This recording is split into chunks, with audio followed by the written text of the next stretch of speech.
नमस्कार दोस्तों, राधे राधे। धार्मिक दृष्टि से मंगलवार हनुमान जी का दिन होता है। इस दिन हनुमान जी के भक्त उनके लिए मंगलवार का व्रत रखते हैं और उनकी विधि विधान से पूजा करते हैं।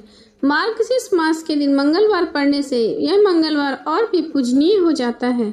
मान्यता है कि हनुमान जी अपने भक्तों की सारी पीड़ाएं और संकटों को दूर करते हैं, इसलिए उन्हें संकट मोचन भी कहा जाता है। मंगलवार के व्रत को लेकर ऐसी मान्यता यह बल, साहस, सम्मान और पुरुषार्थ को बढ़ाने वाला होता है। इस व्रत को करने से हनुमान जी प्रसन्न होकर जीवन में सभी संकटों को दूर करते हैं। साथ ही साथ यह भी माना जाता है कि इस व्रत को करने से हम सभी प्रकार की बुरी शक्तियों और नेगेटिव एनर्जी से दूर रहते हैं। हनुमान जी की चालीसा हनुमान अष्टक आरती करने से शनि देव के प्रकोप से भी छुटकारा मिलता है। मंगलवार के दिन लाल अथवा भगवा रंग के कपड़े ही पहने। पीला रंग पहनने से भीतरी उत्साह और कार्य क्षमता में बढ़ोतरी होती है। ऐसा करने से विरोधियों से लड़ने की शक्ति मिलती है। लाल रंग पहनने से ब्लड प्रेशर भी नियंत्रित रहता है। साथ ही साथ लाल रंग सौभाग्य की भी निशानी होती है। अब सुने मंगलवार की व्रत कथा। प्राचीन समय की बात है। किसी नगर में एक ब्राह्मण दंपति रहते थे। उनकी कोई संतान न होने के कारण वो बहुत दुखी रहते थे। हर मंगलवार ब्राह्मण वन में हनुमान जी की पूजा किया करता था। वह पूजा करके बजरंग बली से एक पुत्र की कामना करता। उसकी पत्नी भी पुत्र की प्राप्ति के लिए मंगलवार का व्रत किया करती थी। वह मंगलवार के दिन व्रत के अंत में हनुमान जी को भोग लगाकर ही भोजन करती थी। एक बार व्रत के दिन ब्राह्मणी न भोजन बना पाई और न ही हनुमान जी को भोग लगा सकी।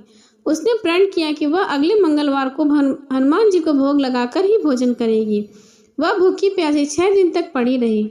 मंगलवार के दिन वह बेहोश हो गई। हनुमान जी उसकी निष्ठा और लगन को देखकर प्रसन्न हो गए।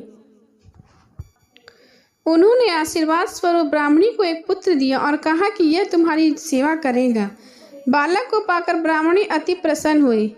उसने बालक का नाम मंगल रखा। कुछ समय उपरांत जब ब्राह्मण घर आया तो बालक को देखकर पूछा कि वह कौन है।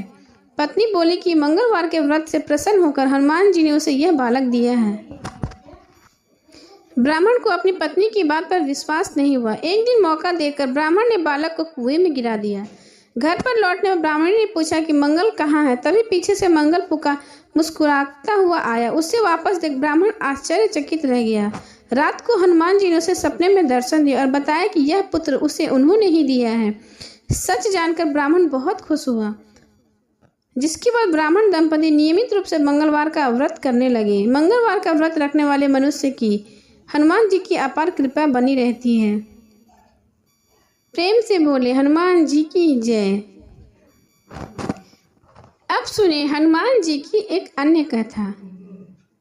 पौराणिक मान्यता के अनुसार जब हनुमान जी माता सीता की खोज में लंका पहुंचे, वहीं के कारागार में शनिदेव को बंदी बनाकर रखा गया था। जिसके बाद बजरंग बली ने जब शनिदेव से पूछा कि आप उल्टा क्यों लटके हुए हैं, फिर शनिदेव ने बताया कि रावण ने अपने योग बल से उनके साथ कई अन्य ग्रहों को बंदी बना लिया है। जिसके बाद हनुमान जी ने शनिदेव को रावण के कैद से आजाद कराया।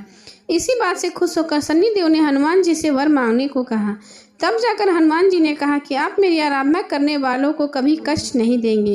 इसलिए कहा जाता है शनि या साढ़े साथी के निवारण के लिए हनुमान जी की पूजा अर्चना करनी चाहिए। एक बार हनुमान जी राम जप में मग्न थे, तभी वहां शनिदेव गुजरे। हनुमान जी जप करता देखकर शनिदेव ने हनुमान जी के जाप में बाधा डालने की कोशिश की, लेकिन हनुमान जी ने अपने जप में लगे रहे। जिसके बाद शनिदेव का क्रोध बढ़ने लगा। इसके बाद शनिदेव ने हनुमान जी का जप भंग करने का और भी ज़्यादा प्रयास करने लगे।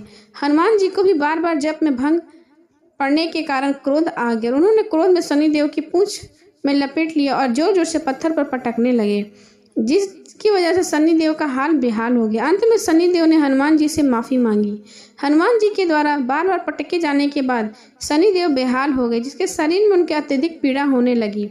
इसलिए हनुमान जी ने शनिदेव के शरीर पर तेल लगाने के लिए दिया और बोला कभी भी किसी भक्त को सताना नहीं।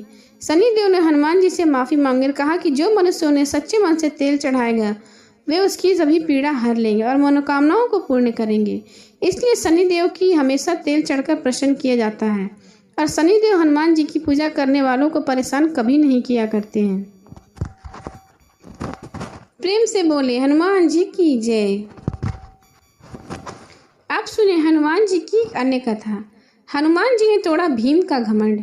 पांडव जब वनवास भोग रहे थे तो उस समय एक दिन द्रौपदी आश्रम में बैठी हुई थी।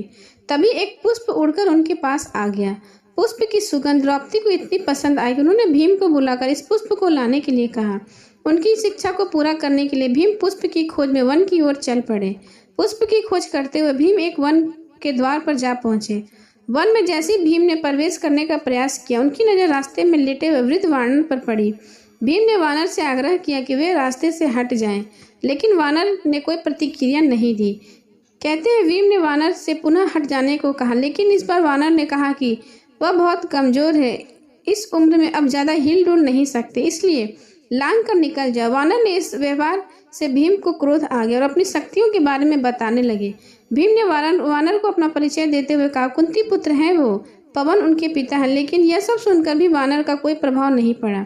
भीम का क्रोध बढ़ने लगा और उन्होंने वानर से कहा कि अधिक क्रोध न दिलाए, नहीं तो उनका गंभीर परिणाम भुगतना पड़ेगा। इस पर वानर ने कुछ नहीं कहा, बल्कि पहले तो कुछ देर वह मौन साधे रहे। बाद में उन्होंने भीम से कहा, यदि वह अधिक शीघ्रता में है तो उनकी पूंछ उठाकर जा सकते हैं। भीम ने गुस्से में आकर वानर की पूंछ हटाने की कोशिश करने लगे, लेकिन वह इसे हिला भी नहीं पाए। तब भीम को लगा कि यह कोई साधारण वानर नहीं है। भीम हाथ जोड़कर खड़े हो गए और वानर से परिचय पूछा। तब भी वानर ने भीम को बताया कि वह और कोई नहीं बल्कि हनुमान है।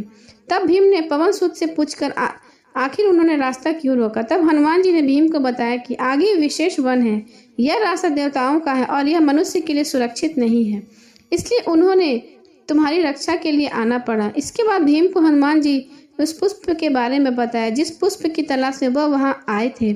जैसे ही भीम ने उस पुष्प लिया, हनुमान जी कहा कि अब वह जा सकते हैं। पुष्प लेकर जाते समय भीम ने हनुमान जी से कहा कि वह उनके विराट स्वरूप के दर्शन करना चाहते हैं। इस पर हनुमान जी ने विराट रूप धारण किया और भीम को दर्शन दिए, साथ ही उन्हें गले लगाया। कहते हैं हनुमान जी के गले लगाने से भीम की शक्ति और बढ़ गई।